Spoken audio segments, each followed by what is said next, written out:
Sebelum kita menerawang soal-soal pasca guru belajar tahap 1, seperti biasa, kita login terlebih dahulu.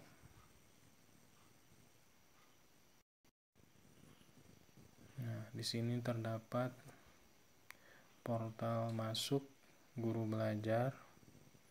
Kita klik masuk. Nah, setelah itu kebetulan saya sendiri sudah masuk otomatis. Di sini saya sudah menyelesaikan tahap 1 BIMTEK Guru Belajar seri masa pandemi COVID-19, orientasi guru belajar seri masa pandemi COVID-19.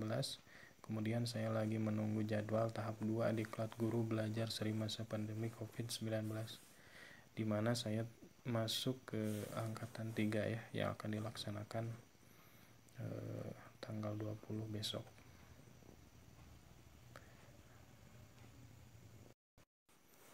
Langsung saja kita terawang bagaimana bentuk soal pasca guru belajar tahap 1.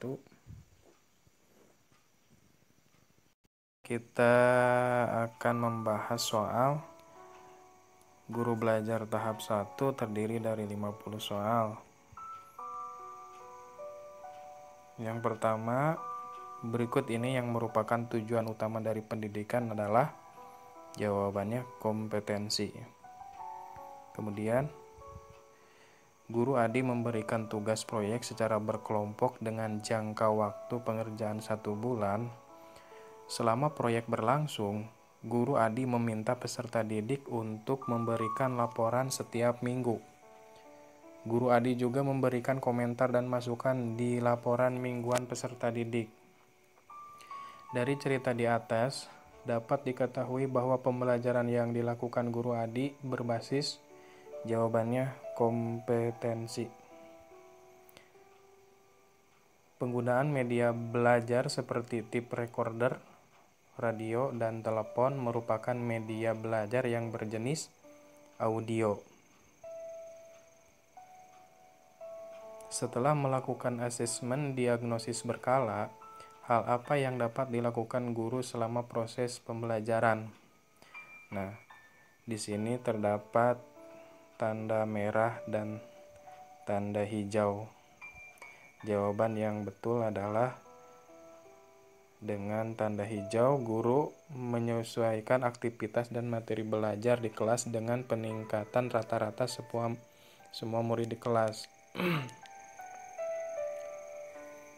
Selanjutnya, dalam konteks pembelajaran jarak jauh, ada aktivitas pembelajaran sinkron dan asinkron. Prinsip pembelajaran sinkron adalah, jawabannya, dalam pembelajaran ini, guru dapat melihat langsung pemahaman murid atau keterampilan komunikasi saat itu juga. Penggunaan televisi dan radio merupakan media dalam pembelajaran jarak jauh model. Jawabannya jelas ya, luar jaringan atau offline. Salah satu prinsip utama pembelajaran jarak jauh yang harus dipahami oleh guru adalah memberikan pengalaman belajar yang bermakna bagi peserta didik.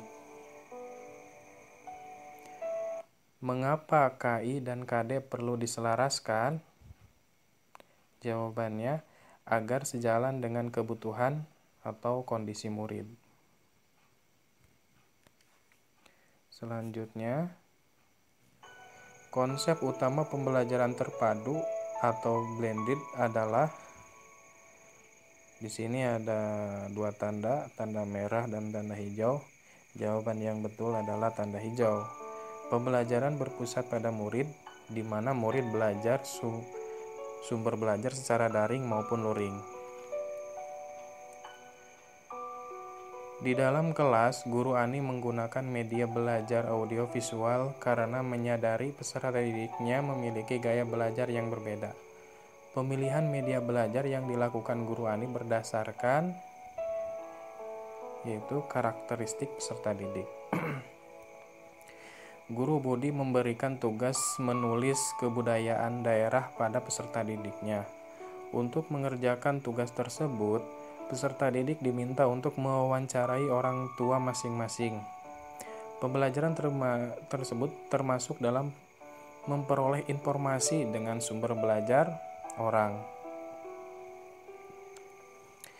Di tahun ajaran baru, guru Wendy ditugaskan menjadi wali kelas 4 SD. Sebelum tahun ajaran dimulai, guru Wendy mempersiapkan banyak hal untuk pembelajaran jarak jauh.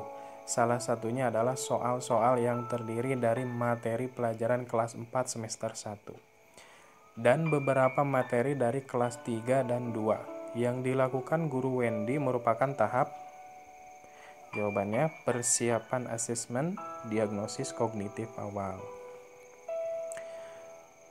Guru Amir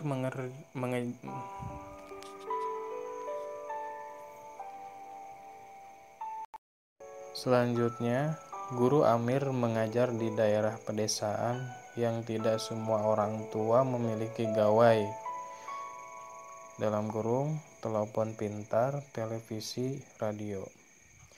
Model pembelajaran jarak jauh manakah yang sebaiknya digunakan Guru Amir? Jawabannya adalah model kelas luring berkelompok kecil. Next. Definisi dari media pembelajaran adalah alat fisik yang digunakan untuk menyampaikan isi materi pengajaran. Sekolah memutuskan untuk melakukan pembelajaran tatap muka. Jumlah rombongan belajar yang banyak membuat sekolah harus membagi peserta didik bergiliran hadir selama 3 hari di sekolah. Di sisi lain, guru-guru merasa waktu yang diberikan masih kurang. Untuk mengatasi hal tersebut, manakah langkah yang dapat dipilih oleh guru? Jawabannya, menambah waktu pembelajaran lewat internet atau pemberian lembar kerja atau modul sebagai pendukung. Dari pilihan berikut ini, manakah aktivitas yang digunakan guru pada tahap pengelolaan hasil asesmen? Jawaban yang betul adalah melakukan penilaian untuk masing-masing peserta didik dengan memberikan nilai 1 apabila jawaban benar dan nilai 0 apabila jawaban salah. Asesmen diagnosis berkala termasuk ke dalam asesmen formatif. Next, kelebihan merancang sumber belajar sendiri adalah sesuai dengan rencana pembelajaran, gaya mengajar guru, dan kebutuhan peserta didik. Dalam menghadapi situasi darurat wabah COVID-19, pembelajaran jarak jauh harus dilakukan dalam pelaksanaannya. Banyak kendala atau kesulitan terjadi. Oleh karena itu, hal penting yang harus dilakukan adalah mendorong kolaborasi orang tua, guru, dan peserta didik. Selanjutnya, pekan lalu, Guru Adit memberikan tugas membuat laporan kepada peserta didik yang dapat mereka kerjakan dari rumah. Dari laporan yang sudah terkumpul, Guru Adit memberikan komentar dan masukan untuk masing-masing peserta didik. Cara 5M yang diterapkan Guru Adit adalah membangun keberlanjutan.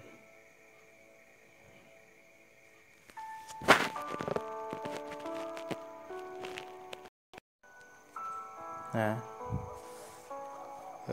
lanjut ke video selanjutnya ya.